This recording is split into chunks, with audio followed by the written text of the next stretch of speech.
Perfecto, pues ya estoy grabando.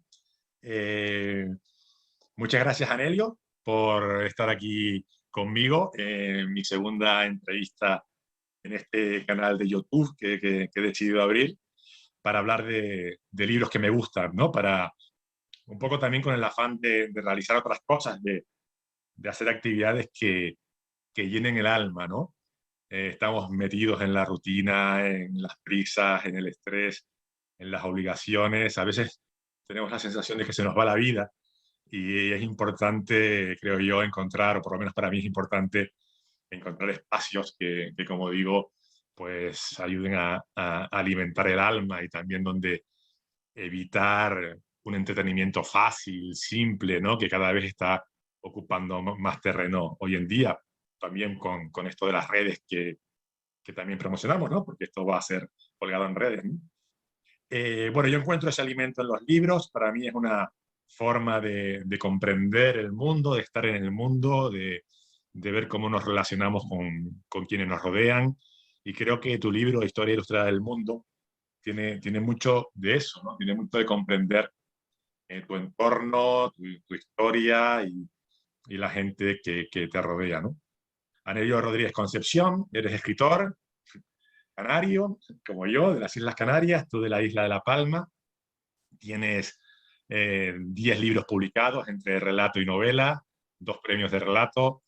Eres poeta, tienes 4 poemarios publicados, si no me equivoco. Has sido durante 25 años columnista en los principales periódicos de las islas, ensayista, crítico de arte.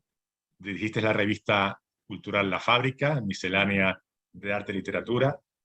Y yo tuve la fortuna de conocerte hace 10 años, cuando compartimos una antología, Generación 21, Nuevos Novelistas Canarios. Una presentación que yo he hecho, pero quizás, después de haber leído La Historia Ilustrada del Mundo, podría presentarte como simplemente como el hijo de Manola, ¿no? ¿Qué piensas? Bueno, antes de nada, quiero decir que el agradecido soy yo. Es un honor que hayas pensado en mí para para hacer una de estas charlas, que seguro que va a ser una experiencia magnífica.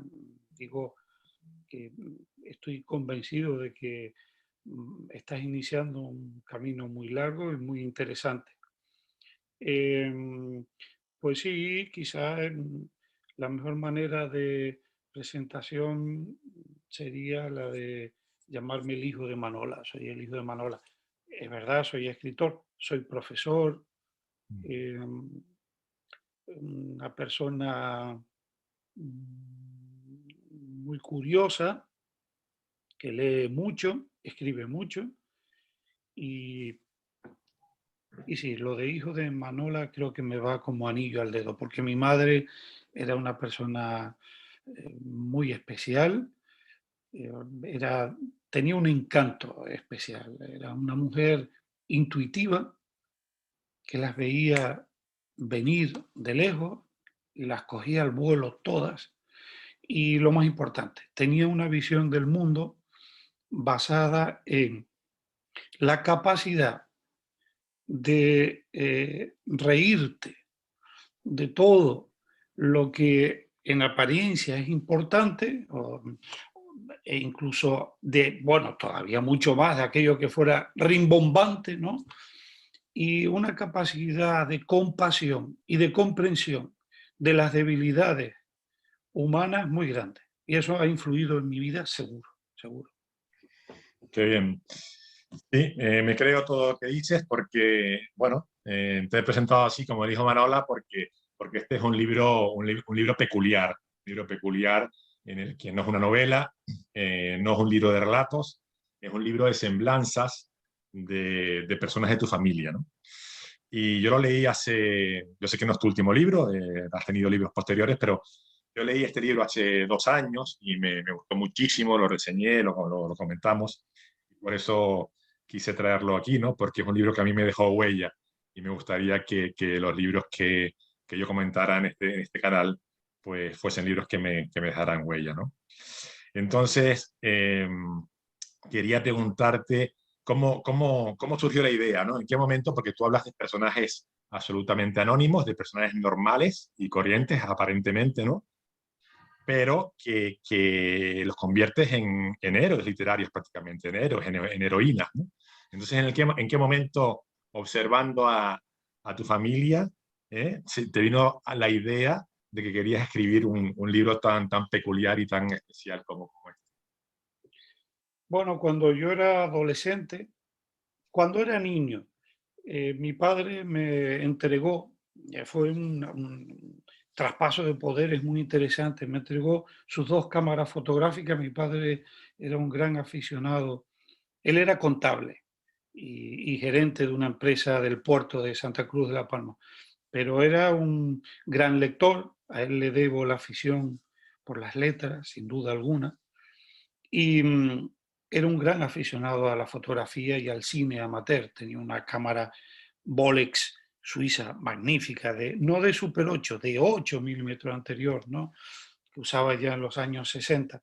Y tenía dos cámaras muy buenas, una Rolleiflex y una Waltz, fabricada en Alemania Oriental. Y con esas cámaras me dijo, venga, empieza a probar a hacer fotografía. Y yo decía, ¿y qué hago? Lo que tú quieras. Entonces yo encontré un campo maravilloso para iniciarme en el rostro humano de las personas más cercanas a mí. Y bueno, es una rareza mía, ¿no? Desde pequeño siempre me interesaba escuchar a los mayores. Me parecía fascinante todo lo que contara. Aunque fueran cosas anodinas, aparentemente anodinas. Yo veía un punto, ¿por qué no decirlo, mítico detrás de eh, esa cotidianidad que discurría en sus palabras, en sus pequeñas historias? Y empecé por ahí, por hacer fotografías de mis familiares directos, luego eh, también de gente conocida, de la familia, pero fundamentalmente la familia, ¿no? Mm, Soy afortunado porque traté a personas de otras generaciones que venían de otro mundo, de otra realidad, eran seres no decimonónicos, ellos estaban antes de todo el tráfago del siglo XIX. Esa gente venía, hablo de mi abuelo Pancho, de mi tía abuela Pura, por ejemplo. Esa gente venía yo creo que venía del siglo XVII. Lo que pasa es que estaban en el siglo XX, pero sus hábitos, su visión del mundo era diferente, ¿no?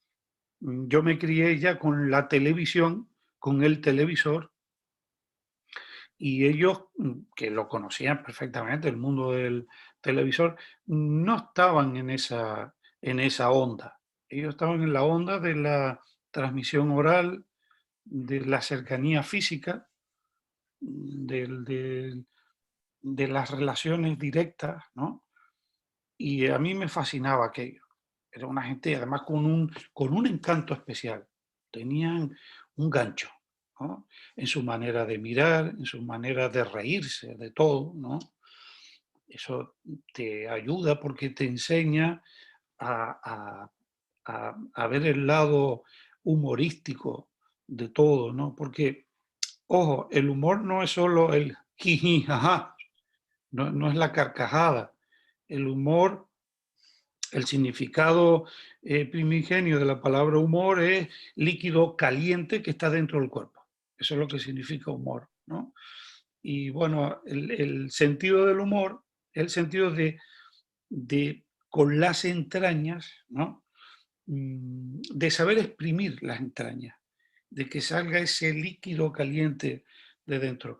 Pero nosotros lo hemos ido extrapolando a lo largo del siglo XX a ese sentido de lo cómico y tal. No, mis parientes se reían del mundo sin carcajadas, a lo mejor moviendo ligeramente las ventanitas de la nariz, Pablo. Hacían un ligero gesto. Yo Eso estaban riendo, ¿no? siempre he dicho que se reían a la portuguesa. No sé por qué. Eh, si te das cuenta, los portugueses parecen, en apariencia, son gente grave, pero y esto no es baladí lo que digo, porque La Palma es una isla muy portuguesa, Muy portugués, con exactamente. una importancia enorme, enorme de los colonos portugueses que Portugués, claro, vinieron claro. en el siglo XVI, ¿no? De Y hecho, lo de todavía los, hasta de hecho, en la los de manera los de llanos hablar, llaman a los Santa Cruz portugueses, ¿no? sí, sí, en la manera de hablar tenemos algo de portugués, decimos, fuerte se cura.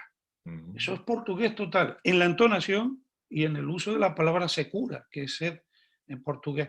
Bueno, pues entonces lo que te contaba es que con mis cámaras decidí fotografiar a esos parientes en su entorno, en su medio, en su hábitat. Entonces iba, por ejemplo, a mi tía Pura, que estaba siempre en una mecedora, era, su vejez era infinita. Desde que tengo uso de razón, tía Pura era una ancianita venerable, ¿no? Y siguió así durante muchísimos años. Entonces yo les hacía fotografías, hablaba con ellos, y yo decía, aquí detrás hay algo más que una imagen. Aquí puede haber un cúmulo de historias. Y fui guardando esas fotografías y luego, desde la madurez, Pablo, yo ya era un hombre mayor, con canas, con hijos, con ocupaciones, etcétera. Dije, voy a retomar aquel álbum y voy a escarbar. También hay fotografías que no están hechas por mí, ¿eh? Sí, Hay sí, fotos que luego fui rescatando de aquí, de allá. Tía Pura, ese retrato se lo hice yo. Tía Pura era un personaje fascinante, ¿eh? bueno, yo Bueno, creo que dice Tía Pura, todos los demás, todos los demás. todos, todos. Yo creo que todos son lo que más, bueno, sorprende muchas cosas del libro, ¿no? Pero sobre todo sorprende eso, que todos los personajes, primero que seas capaz de retratar 20 personas de tu familia. Si yo me pongo a buscar 20 personas de mi familia, me costaría contar 20 de las que construir una semblanza, ¿no? 20, ¿no? Y después dices cosas fantásticas, ¿no? Yo te hablaba antes de héroes y de heroínas, y de heroínas, ¿no? Pero, por ejemplo, a mí me gusta mucho cuando hablas de Cheche, ¿no? De Cheche. Cheche, ¿Eh? Cheche. Ah, Cheche, Cheche, vale, Cheche. Te costaba encontrarle encantos físicos, pero qué linda era. En ella resplandecía el más elevado grado de inteligencia humana, el que se manifiesta con la bondad. A mí ese tipo de cosas me encantan, ¿no? Me emocionan, ¿no? Me parece que son en los mundos que corren hoy casi proezas, ¿no? Casi Sí, actitudes de héroes, ¿no? lo estás expresando muy bien. Es una proeza. Bueno, pero a ella no le costaba porque lo traía de fábrica. Era su carácter, su modo de ser. Era una persona, era mi madrina. Ella trabajaba en una tabaquería que estaba debajo de la casa donde yo nací y me crié, que era la casa de mi abuelo, y la tabaquería pequeña era de mi abuelo, se llamaba Gloria Palmera, era como se llamaba, era la marca de los tabacos de la fábrica de mi abuelo. Ella trabajaba allí.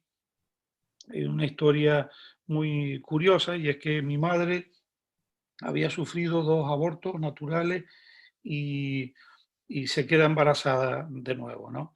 Entonces un primo de ella, recién llegado con su título de médico especialista en ginecología, Alejandro Concepción, viene de la universidad, llega a La Palma y le dice, ¿tú quieres tener ese niño? Y mi madre, sí, sí, sí, quiero tenerlo. Bueno, hazme caso y lo vas a tener. Le dijo, lo primero que tienes que hacer es guardar cama durante varios meses. Y mi madre guardó cama durante varios meses para poderme tener sin accidentes. Y Cheche era la persona que la iba a bañar todos los días, que estaba volcada, cuidando, eran muy amigas, eran como si fueran hermanas, porque se habían criado juntas, ¿no? En la casa de una al lado de la casa de la otra. Y mi madre le decía, tú vas a ser la madrina de este chico. Y fue como mi segunda madre, y era un ser absolutamente adorable.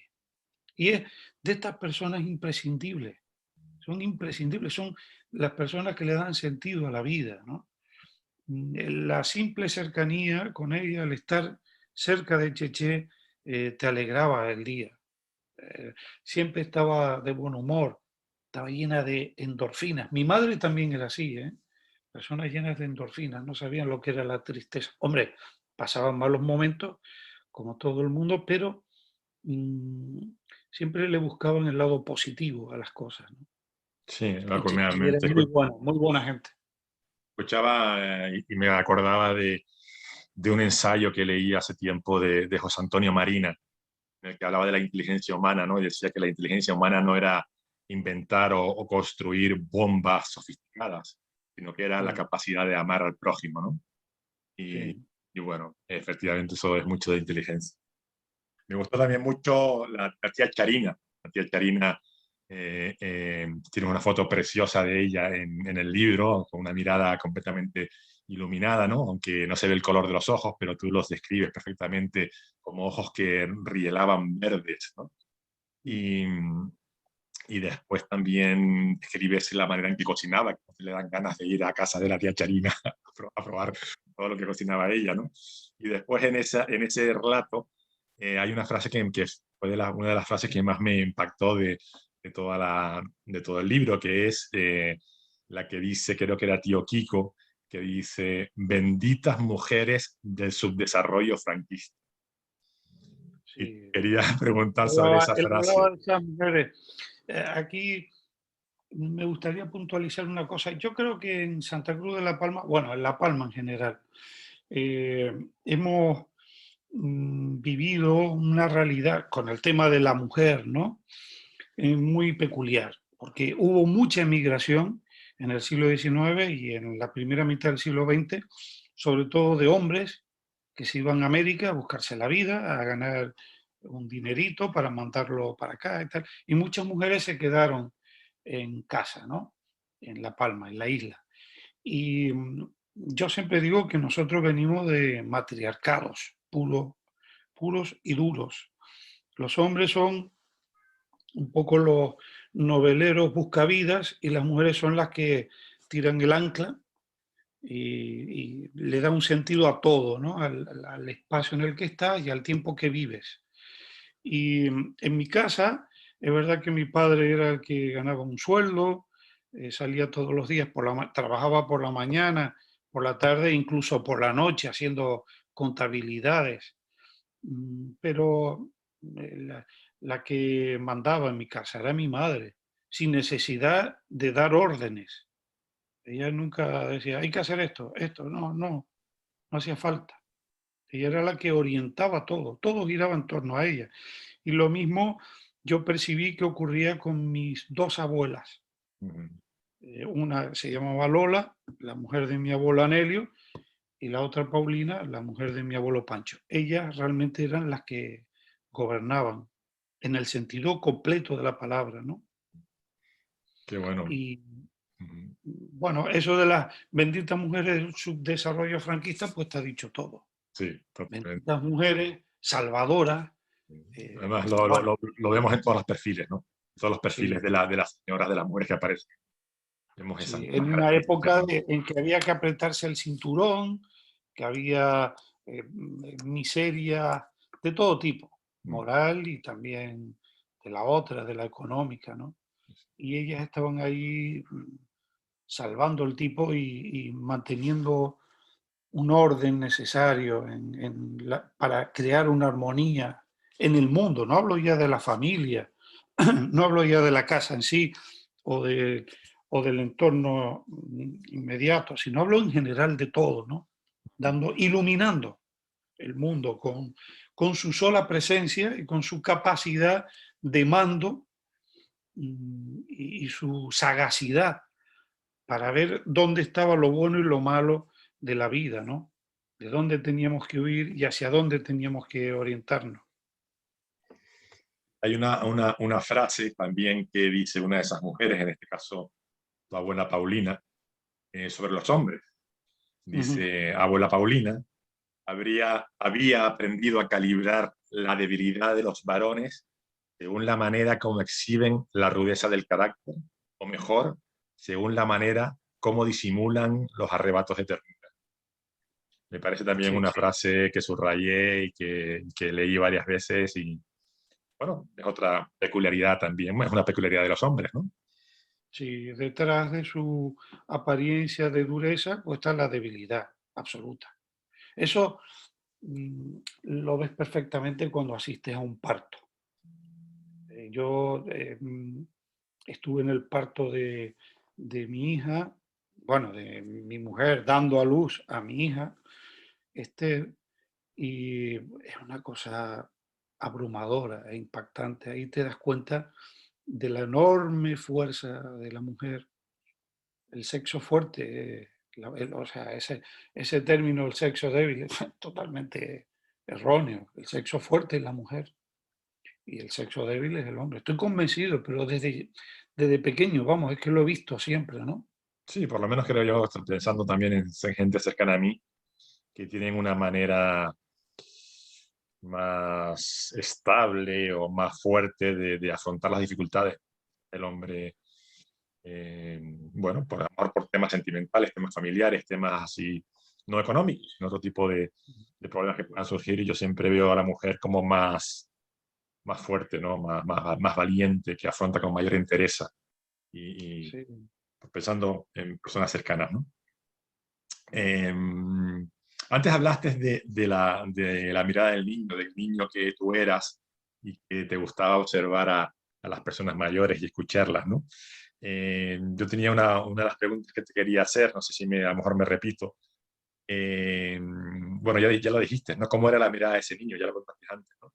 Pero la novela, los relatos, ¿tienen más la mirada del niño o la mirada del adulto?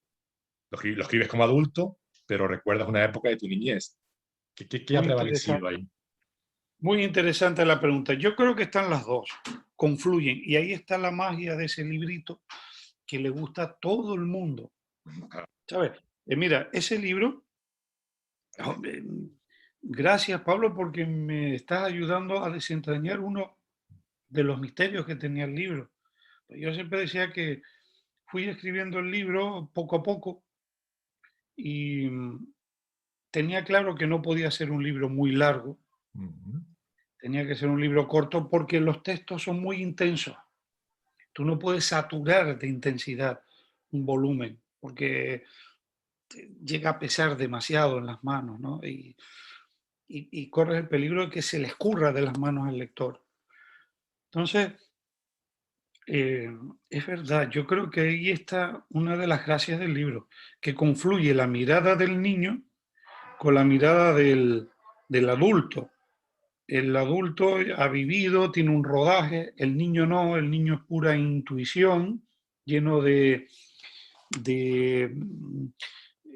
¿cómo decirlo? Lleno de esperanzas, lleno de miedos, lleno de, con una capacidad de asombro ilimitada, y el adulto está un poquito de vuelta, y yo creo que esa mezcla extraña, igual que yo creo que hay algo, un componente común a casi todos esos personajes, y es que todos ellos, yo creo, empezando por mi madre, que aunque no le dedico un texto o un relato, como tú dices, ya está todo dicho en la dedicatoria, ¿no? Está dedicado a ella y le escribí una larga dedicatoria. Eh, lo que yo entiendo, lo que yo veo es que, empezando por mi madre, repito, todos ellos tienen una mezcla explosiva de candor y de picardía, todos ellos. Y yo creo que, por un lado, está esa mezcla explosiva de los personajes, con su dosis de candor, de ingenuidad, su dosis de picardía, de, de, de discreción y de perspicacia, ¿no? Y por otro lado está eso de lo que tú me hablabas, la mezcla de la mirada del niño y la mezcla, o sea, la mirada del niño mezclada con la mirada del adulto.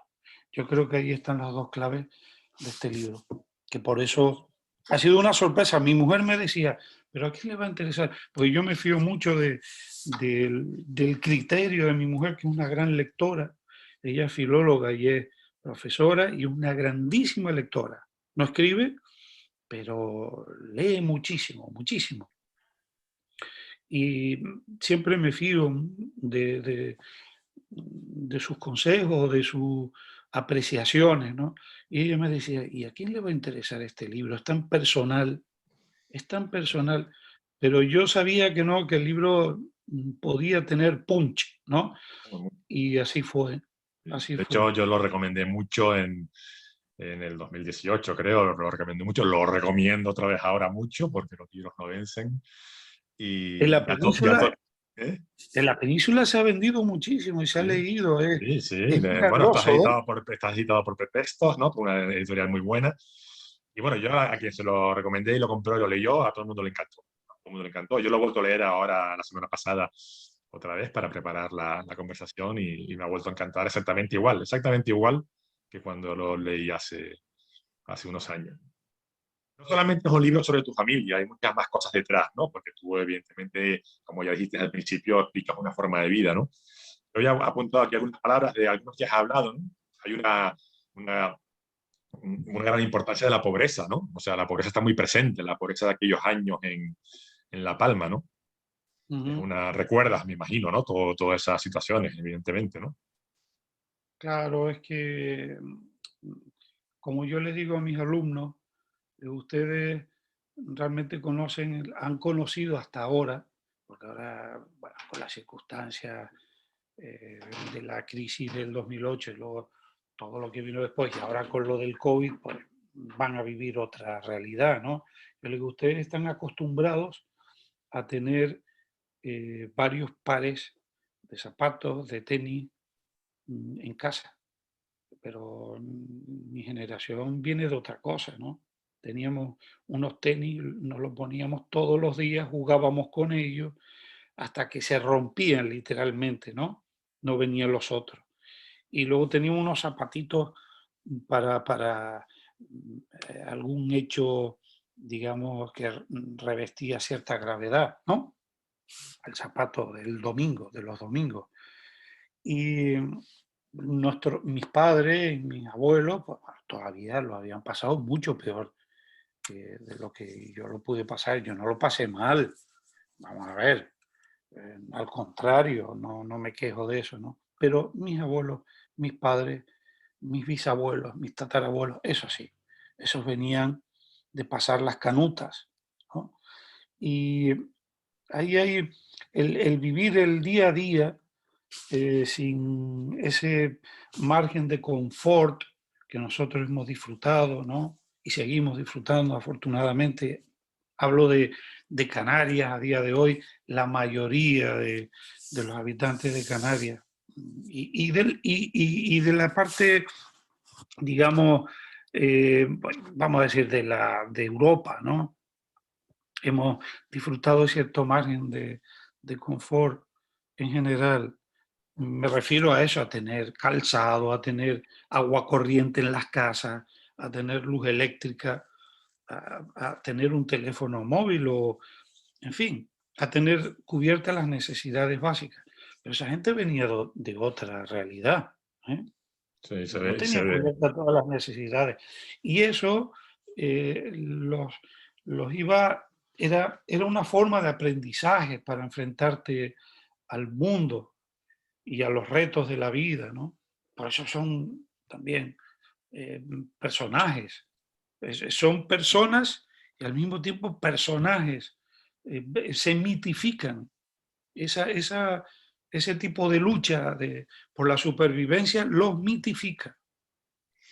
Totalmente, estoy de acuerdo y también la importancia de transmitir eso, ¿no? De que no era tan lejos, ¿no? Esa pobreza no está tan lejos, ¿no? Nosotros, yo no No, la no, viví, por estaba supuesto, pero ahí. era ya de mi Por abuelo, eso, ¿no? ¿Sabes? Que no es tanto. cuando ves el caso de los emigrantes, de la gente que viene de otros continentes a buscarse la vida y tal, hombre, nosotros tenemos como mínimo que recordar de dónde venimos, ¿eh?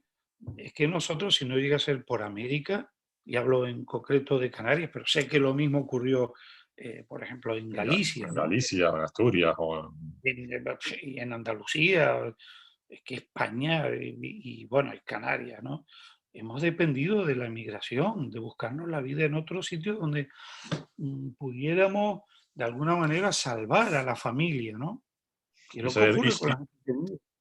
se ve mucho se ve mucho en la novela, o sea, que la presencia de Cuba, también de Venezuela, pero sobre todo Cuba, Mm, está en todos lados, ¿no?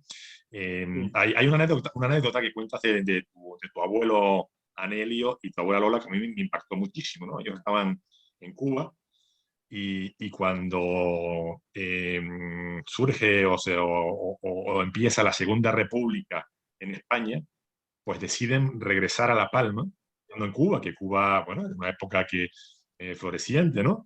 En la que la gente iba a generar, a hacer riqueza, a ganar dinero para luego enviar a las familias. Pues tu abuelo Anelio y tu abuela Lola decidieron regresar de una supuesta próspera Cuba, tú dices evolucionada, revolucionada, involucionada, lo dices en el texto, bueno, por la expectativa que generaba la Segunda República. Y llegan aquí con esa expectativa y ¡pum! Y viene la guerra, ¿no? Me parece sí. que es un hecho crucial, ¿no? En el devenir de una familia, ¿no? Que hayan tomado una decisión tan importante y que le pasó lo que pasó, ¿no? ¿Cómo te ha nombrado eso en tu familia? Ese recuerdo es un recuerdo importante? Claro, es el destino, es el destino. Mi abuelo era zapatero remendón, mi abuelo Anelio, y tenía unas ideas progresistas muy republicanas. Mm. Y entonces, como casi todos los zapateros remendones, mi padre decía que los zapateros casi todos eran libres pensadores. Se caracterizaban en primer lugar por eso. Y tú ibas a una zapatería, estaba el maestro arreglando los zapatos y soltando su discurso. Y luego allí se montaban tertulias en el taller, bueno, como en casi todos los talleres que ha habido y que habrá. Eh, la gente iba a conversar, eran pequeños ateneos, ¿no? Y mi abuelo pues hablaba mucho y leía mucho, era un gran lector. Y mi abuelo Anelio venía de los ideales de la Ilustración. Eso de libertad, igualdad, fraternidad, lo llevaba grabado a fuego lento, ¿no? Y él abogaba por un cambio de sociedad, en fin, por lo que luego vendría, ¿no? Todas esas ideas de la enseñanza gratuita, la sanidad universal y gratuita, ese tipo de cosas, ¿no? Mm. Y, que hubiera oportunidades para cada cual para crecer a su manera, de acuerdo a su modo de ser y a sus ambiciones particulares. Y mi abuelo, en cuanto llegó, él llegó al puerto, venían, eso me lo contaba mi padre, llegaron de La Habana, hicieron una escala en Nueva York, luego, bueno, llegan a Santa Cruz de la Palma, se baja del barco con varios hijos y con su mujer y le pregunta a un señor que estaba por allí, oiga, vamos a ver, yo creo que alguien conocido de él, dice, ¿dónde hace falta un zapatero aquí, en La Palma? Dice, hombre, pues creo que en el norte no hay zapatero ahora mismo. Dice, pues al norte. Y cogieron un barquito para irse al norte, porque se iban aquel entonces, Marcos. eh, principio de los 30, en barco y se fueron, llegaron a San Andrés, Los Sauces y acabaron en Barlovento. Y por eso yo cuento que pasaron del siglo XX, de la luz eléctrica, las luces de neón, el cinematógrafo, los tranvías, los automóviles que ellos veían todos los días en La Habana, ¿no? Y llegaron a Barlovento donde no había agua corriente en las casas. Había que ir a buscar todos los días el agua con unos baldes a un pozo que estaba, no sé si a 2 kilómetros de la casa, unas cosas increíbles, ¿no? E iluminaban por la noche la casa con un quinqué y leían todos a la luz del quinqué, leía, por ejemplo, el Quijote. Mi abuelo le leía el Quijote a los hijos. Era un cambio brutal, pero significativo, ¿no? Y estando en el norte, mi abuelo fue uno de los fundadores del Partido Socialista en la comarca norte de La Palma, en la zona norte de La Palma.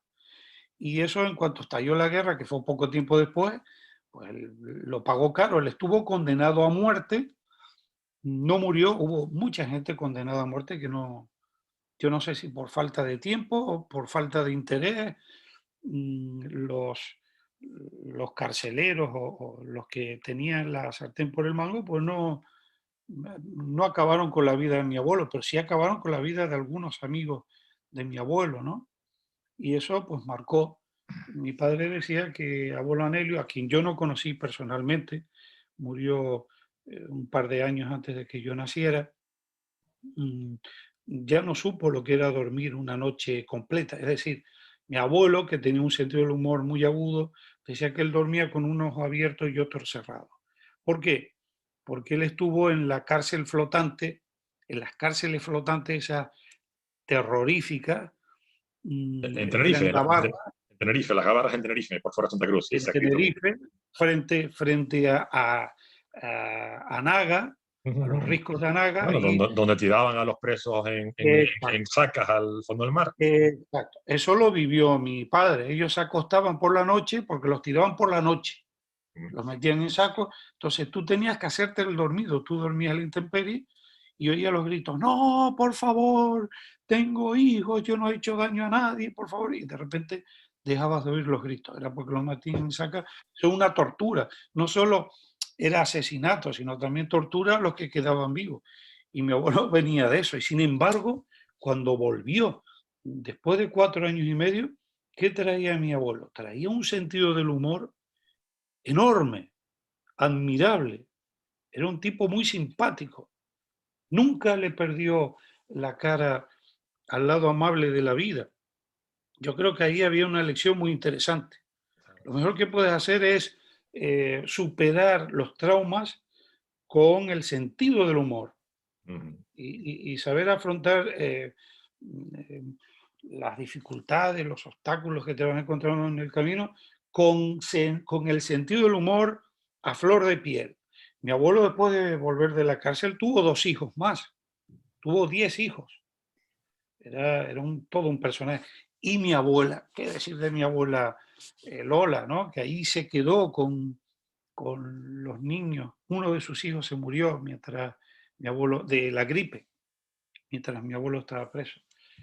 Imagínate, y eran el Bueno, yin y el yang, porque mi abuela era una persona más grave, más circunspecta, pero yo la quería mucho. A mi abuela Lola sí la conocí, la hay quería una, hay mucho. una, La hay una, besuqueaba mucho, siempre que la veía le daba unos apretones y unos besuqueos.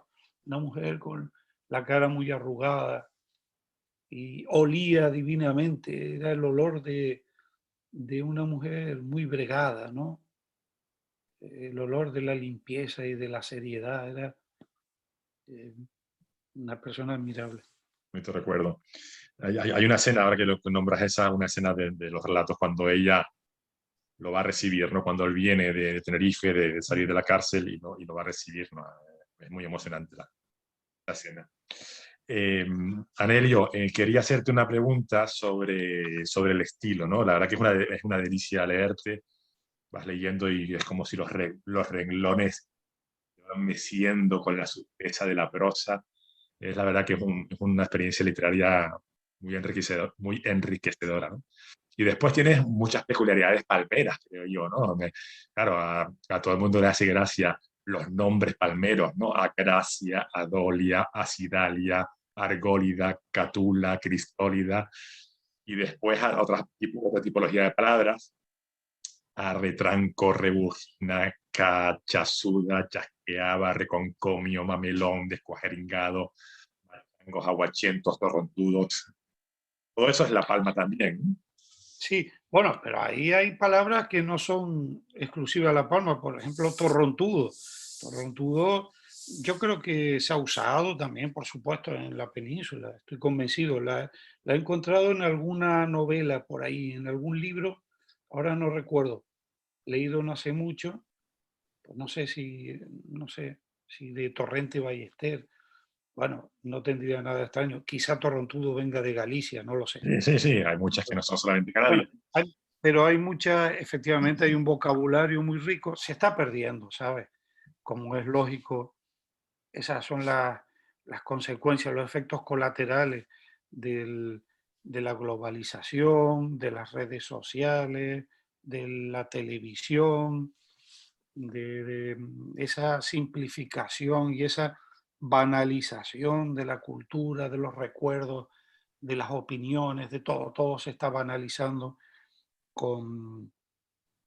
como tú sabes, con las nuevas tecnologías, que yo no reniego de ellas, gracias a las nuevas tecnologías estamos hablando tú y yo Claro, ahora, hay muchas ventajas, evidentemente, ¿no? ¿no? Pero no cabe duda que estamos perdiendo muchos tesoros bueno, o quedan enterrados.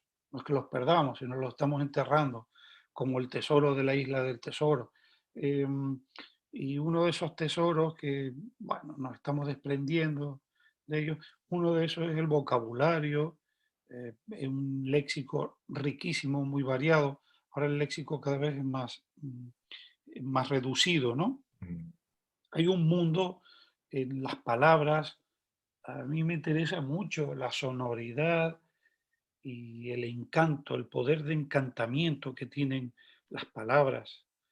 Lo tienes. Eh, por ejemplo, mm, bueno, no voy a poner ejemplos porque hay muchos ahí en el libro, tú antes lo estabas mencionando en unos casos, pero lo que tú me comentas del estilo, efectivamente, cuando escribí el libro, algo que a mí me parecía fundamental para, para poder obrar el prodigio de que esas vidas anodinas fueran míticas o se convirtieran en algo legendario, había no solo que recurrir al caudal inagotable de anécdotas que salpican y que van iluminando por aquí y por allá el conjunto del volumen, ¿no? Sino que había que apelar a la importancia del lenguaje. El lenguaje en sí tiene un poder eh, para embaucar, pero también para transformar la realidad. Yo creo mucho en la capacidad mágica del lenguaje. Es como una magia. Hombre, los prestidigitadores, todos, cuando hacen un juego de magia, detrás ¿qué hay? Detrás hay ensayo, técnica y truco. En el noble sentido de la palabra truco, que está muy devaluada, pero yo creo que con la literatura ocurre algo parecido. El escritor es un poco como ese prestidigitador que practica, que sabe sacarle partido a la capacidad de sugestión que tiene el lector. Porque si el lector no se deja sugestionar, no hay nada que hacer. Se presta al juego, es un juego. Y yo sabía que el lenguaje tenía que tener una importancia absoluta para que el libro funcionara, para que este artefacto se echara a andar solo, como le ha ocurrido. Yo realmente se me ha escapado de las manos, ya tiene vida propia. Es Qué bonito como es un eso. ser que Cuando se un libro ve tiene vida propia es fantástico, ¿verdad? Cuando ya... independizado. Pero es verdad, y yo creo que el secreto en el estilo está en primero, hay algo que es evidente. Cada uno de esos textos se caracteriza porque no hay punto y aparte. Está todo ligado como la mayonesa, ¿sabes? He buscado la manera de que una frase llevara a la siguiente, y esa a otra, y a otra, y a otra. De manera que luego no pudiera sacar ninguna de esas piezas porque se podía tambalear o desmoronar el, el- el- ese pequeño castillo de naipes, ¿no? Entonces, el secreto está en que en el proceso de escritura yo buscaba esa concatenación lógica del discurso, ¿no? Y por eso el lector cuando empieza a leer un texto, por ejemplo, el de yo qué sé, mm, Manolo el Chino. Ujú. Empiezas a leer, empiezas a leer, empiezas a leer, sigue. Pues todos los lectores me dicen lo mismo, empiezo y no puedo parar. Hasta el final. Ahí está la trampa del juego de magia. Sí, sí, En que totalmente de estoy acuerdo. concatenando una frase con otra. Sí, No hay punto y aparte. Hay un sí, punto final, ¿no? Cuando acaba ese capítulo. capítulo o esa semblanza, ¿no?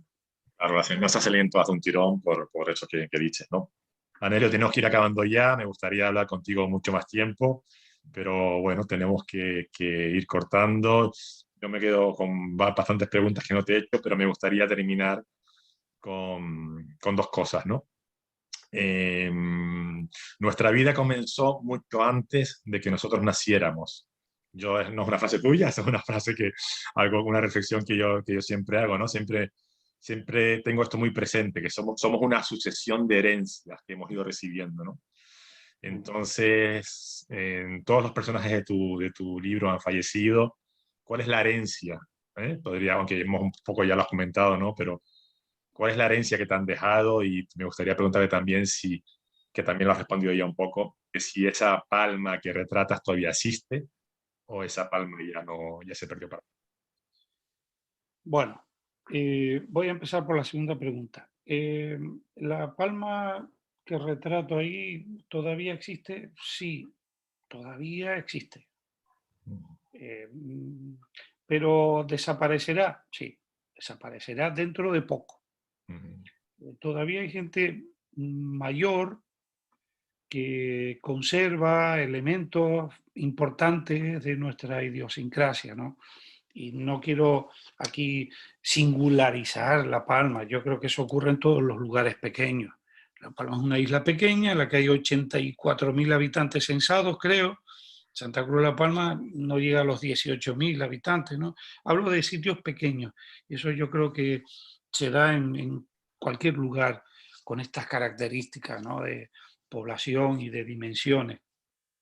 El mar, desde luego, influye mucho en la forja de ese carácter y de esa idiosincrasia, ¿no? Todavía existe, todavía existe. Yo espero que mis hijos, que bueno, el mayor tiene 30 años y la niña tiene 25, mis hijos lo conocen ya y están heredando un poco eso. Estoy yo y Claro. mi mujer. O sea, yo creo que mi generación todavía estamos embebidos de eso que tú has visto en el libro, ¿no? O sea, se mantendrá por un tiempo y acabará desapareciendo, ¿no? Y vendrá otra cosa después, yo no sé si será mejor o peor, ¿no? Y luego, con respecto a lo primero que me comentaba, yo creo que la herencia está ahí, bueno, están los genes, ¿no? Y los genes no solo conciernen a lo físico, sino también a lo psíquico. Bueno, es que lo físico y lo psíquico yo creo que está íntimamente ligado, pero también tiene que ver lo que lo que has ido mamando desde pequeño en casa, ¿no? Y vuelvo al punto de partida. Te enseñan a ver la realidad de una determinada manera. Y si no te enseñan, tú, por imitación, eh, buscas también esa misma mirada de tus padres, de tus abuelos, ¿no? Y yo creo, hay una palabra, un adjetivo que a mí me llega mucho, que yo lo he visto siempre en la personalidad de mi padre, y yo creo que lo he heredado algo, yo también, que es una visión cervantina del mundo. ¿Qué entiendo yo por cervantino? Bueno, pensemos en la gran lección del Quijote, también en las novelas ejemplares está, pero sobre todo, por supuesto, en el Quijote. Cervantes observa el mundo. Cervantes era un perdedor, ¿eh? Fue una mezcla estoy hablando ya de cuestiones de subsistencia, ¿no? Era un señor que murió en unas condiciones económicas muy, muy malas y sufrió prisión, ¿no? Cervantes era lo que hoy diríamos un pringado, pero al mismo tiempo era un hombre muy sabio, que veía las cosas. ¿A qué llamo yo visión cervantina? A la manera en que tiene de comprender o de hacer, por lo menos haces el esfuerzo por comprender todo aquello que no eres tú. No digo ponerte en el lugar del otro, sino intentar comprender al otro, ¿no? Y eso te lleva también a un punto muy interesante que muchos creadores utilizan la palabra que es compasivo, ¿no? La visión compasiva de sus propios personajes. Hablo de los escritores, de los cineastas, ¿no?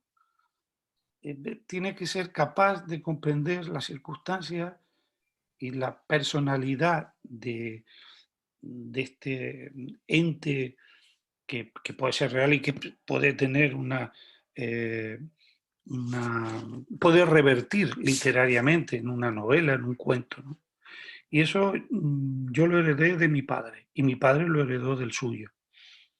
O sea, empezamos la entrevista hablando de lo que yo había heredado de mi madre, Y que ahora, era básicamente es el sentido del humor y la mezcla explosiva de la picardía y el candor, ¿no? ¿Mm? Y acabamos hablando de lo que heredé de mi padre, que es esa visión cervantina comprensiva de la realidad y de las debilidades que hay alrededor, empezando por las debilidades de uno mismo, las propias. Pues, ahora que hablas de Cervantes, ahí tengo yo, no sé si lo ves aquí, un Lo pequeño veo. Cervantes A ver, allí. espera, Un espera, espera, ¿Eh? ¿qué es lo que tiene? Espera un segundo. Aquí vamos a terminar con un Quijote, ¡Hombre! Sí, sí, sí, sí, con un sí. Quijote como símbolo del Cervantino, de la herencia cervantina que acabas de comentar. Pues, Anelio, terminamos ya. Muchas gracias. Yo quería agradecerte la charla. Yo te he escuchado hablar unas cuantas veces, siempre disfruto muchísimo con tu discurso. Me parece que es un discurso entrañable.